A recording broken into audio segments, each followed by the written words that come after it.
that Patroclus was the beloved one is a foolish error, into which Aeschylus has fallen.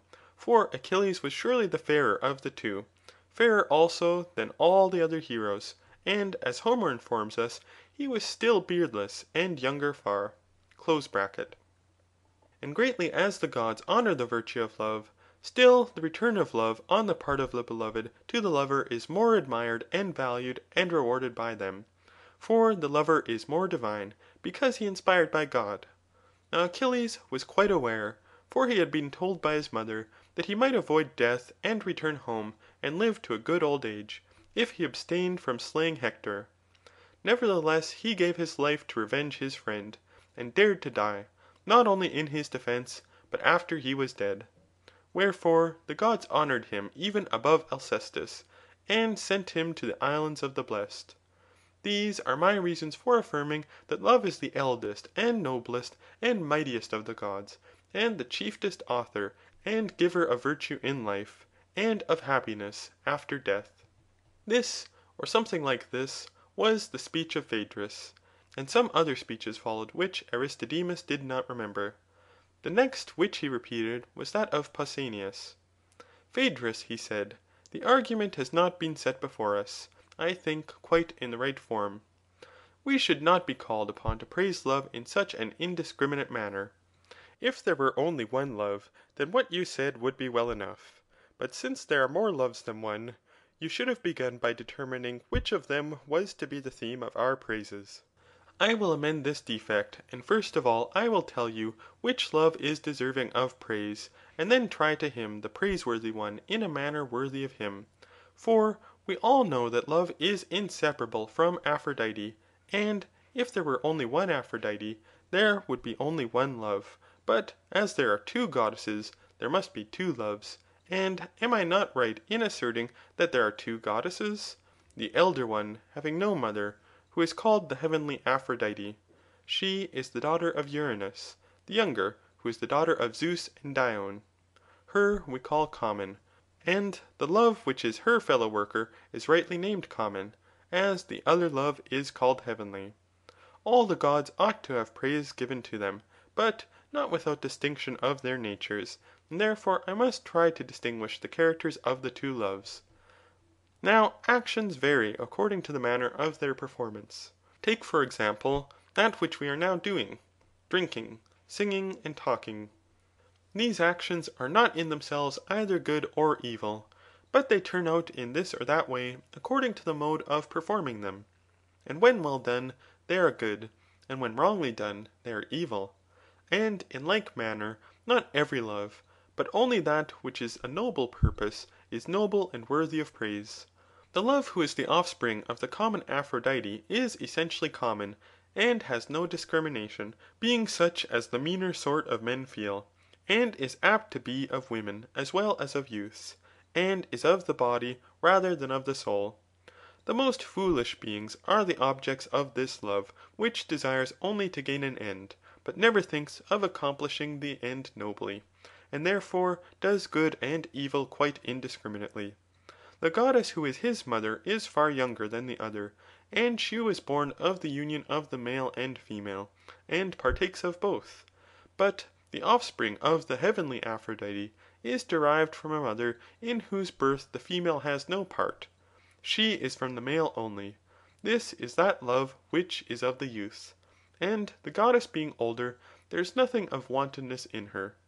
Those who are inspired by this love turn to the male, and delight in him who is the more valiant and intelligent nature. Any one may recognize the pure enthusiasts in the very character of their attachments. For they love not boys, but intelligent beings whose reason is beginning to be developed, much about the time at which their beards begin to grow. And in choosing young men to be their companions, they mean to be faithful to them, and pass their whole life in company with them, not to take them in their inexperience, and deceive them, and play the fool with them, or run away from one to another of them. But the love of young boys should be forbidden by law, because their future is uncertain. They may turn out good or bad, either in body or soul, and much noble enthusiasm may be thrown away upon them. In this matter the good are a law to themselves, and the coarser sort of lovers ought to be restrained by force, as we restrain or attempt to restrain them from fixing their affections on women of free birth. These are the persons who bring a reproach on love, and some have been led to deny the lawfulness of such attachments because they see the impropriety and evil of them. For surely nothing that is decorously and lawfully done can justly be censured. Now here and in Lacedaemon the rules about love are perplexing, but in most cities they are simple and easily intelligible. In Elis and Boeotia, and in the countries having no gifts of eloquence, they are very straightforward.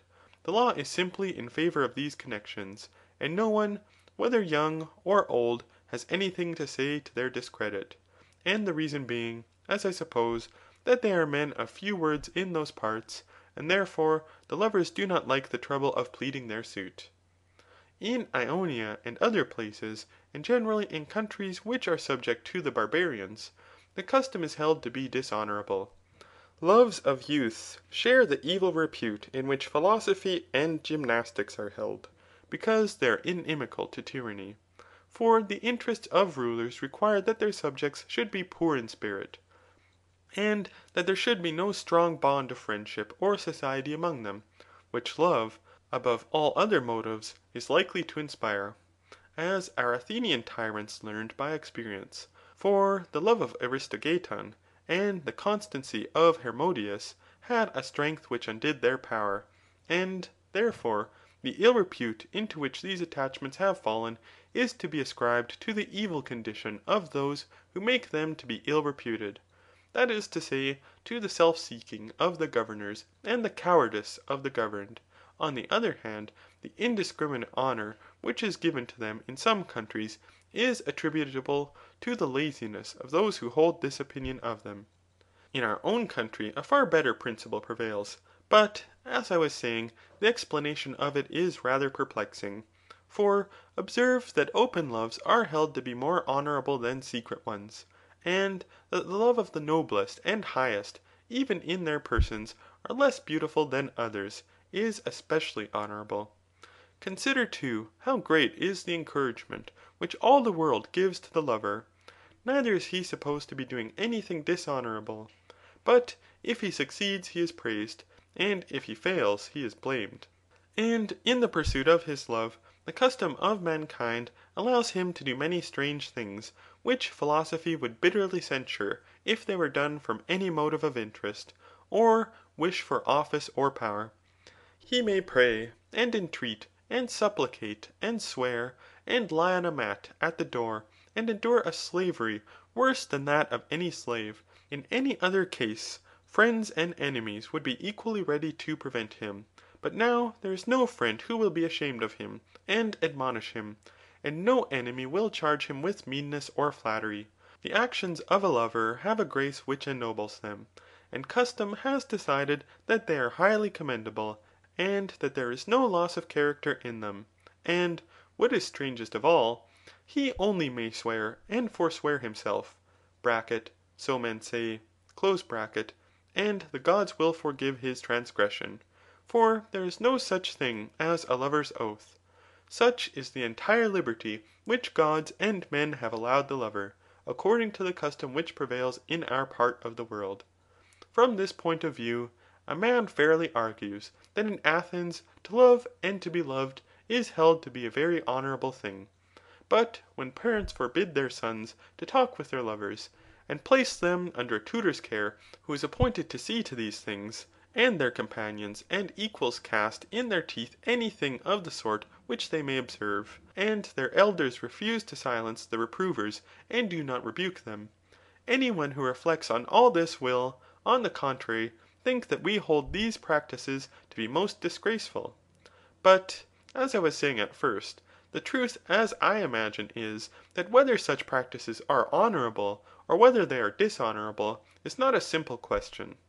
They are honourable to him who follows them honourably, dishonourable to him who follows them dishonourably. There is dishonour in yielding to the evil, or in an evil manner, but there is honour in yielding to the good, or in an honourable manner. Evil is the vulgar lover who loves the body rather than the soul, inasmuch